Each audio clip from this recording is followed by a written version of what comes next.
મુન્દ્રા તાલુકાના ક્ષત્રિય સમાજના નવયુવાને રૂપાલાની અયોગ્ય ટિપ્પણી મુદ્દે શું કહ્યું દેશના વડાપ્રધાનને? આવવો જોઈએ મા ન્યૂઝના માધ્યમથી। ઋષિરાજસિંહ જાડેજા, ગામ સમાગોગા।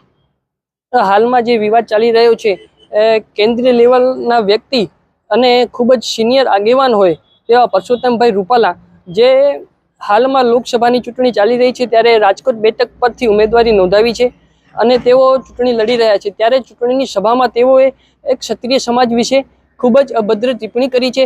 તે બિલકુલ અયોગ્ય છે અને લોટી બેટીનો વ્યવહાર કરી એને સમગ્ર ક્ષત્રિય સમાજને લાંછન લાગે તેવું તેમણે કાર્ય કર્યું છે। આનો અમે ખૂબ જ વિરોધ કરી છીએ અને બિલકુલ ચલાવી લેવામાં નહીં આવે અને ક્ષત્રિય સમાજના અમુક આગેવાનો જે ભાજપ સાથે સંકળાયેલા છે તેઓ આજરોજ આ મુદ્દાને ક્યાંક ને ક્યાંક દબાવવાનો પ્રયત્ન કરી રહ્યા છે, પરંતુ એ 4-5 આગેવાનોને લીધે ક્ષત્રિય સમાજ ચૂપ નહીં બેઠે। અને જ્યારે ક્ષત્રિય સમાજની વાત હોય તો ક્ષત્રિય સમાજ એક એવો સમાજ છે જે આ દેશને બનાવવામાં ખૂબ જ મોટો ફાળો છે। અખંડ ભારતના નિર્માણ માટે જો સૌથી મોટો ફાળો આપ્યો હોય તો એક ક્ષત્રિય સમાજે આપેલો છે। ક્ષત્રિય સમાજના 562 જેટલા રજવાડાઓનું દાન કરી અને અખંડ ભારતનું નિર્માણ માટે પ્રથમ ફાળો આપેલો છે અને આવા સમાજ માટે જ્યારે અભદ્ર ટિપ્પણી કરતા હોય તો ખૂબ જ દુઃખદની વાત છે। અને આવા મોટા વ્યક્તિ જેઓ કેન્દ્રીય લેવલના મિનિસ્ટર છે અને વર્ષોથી MP રહી ચૂક્યા છે, આવા વ્યક્તિ દ્વારા અભદ્ર ટિપ્પણી કરવામાં આવે તો એ ખૂબ જ દુઃખદ ઘટના છે। અને જ્યારે ભાજપમાં બેઠેલા રાજપૂત સમાજના આગેવાનોને પણ હું કહેવા માંગુ છું, જો તમે સમાજ સાથે ઊભા રહી અને સમાજને સાથ સરકાર ન આપી શકતા હોય તો શાંતિથી ઘરે બેસી રહ્યો અને આ મુદ્દાને દબાવવાની વાત ન કરો।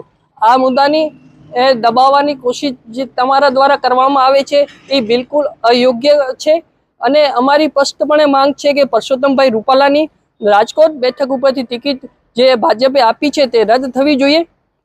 અને વાત કરીએ તો રાજપૂત સમાજ એક એવો સમાજ છે જે અન્ય સમાજો સાથે ના પ્રશ્નો માટે લડતો આવ્યો છે। ઘણા બધા એવા ઉદાહરણો, દાખલાઓ આપણી પાસે છે કે હંમેશા અન્ય સમાજ માટે પણ રાજપૂત સમાજ લડતો આવ્યો છે। ત્યારે અન્ય સમાજના આગેવાનોને પણ હું વિનંતી કરું છું કે તમે પણ બહાર આવી અમને સમર્થન આપો, જેથી આવા પોતાની મનમાની અને દાદાગીરી ચલાવતા આવા નેતાઓ સામે અવાજ ઉપાડી શકીએ અને તેમને સબક શીખવી શકીએ। જો આ આપણે સહન કરી લેશું તો વારંવાર આવા રાજકારણીઓ નેતાઓ પોતાની મનમાની ચલાવતા હશે। અને જે પણ ભાજપ સાથે સંકળાયેલા નેતાઓ છે તેમને એક પ્રશ્ન પૂછવા માંગુ છું, જો આ જ ટિપ્પણી કોઈ અન્ય પાર્ટીના નેતાઓએ કરી હોત તો શું તમે ચૂપ બેઠા હોત? ત્યારે શું તમે મૌન વ્રત ધારણ કર્યું હોત? આ મુદ્દાને દબાવવાનો પ્રયત્ન કર્યો હોત?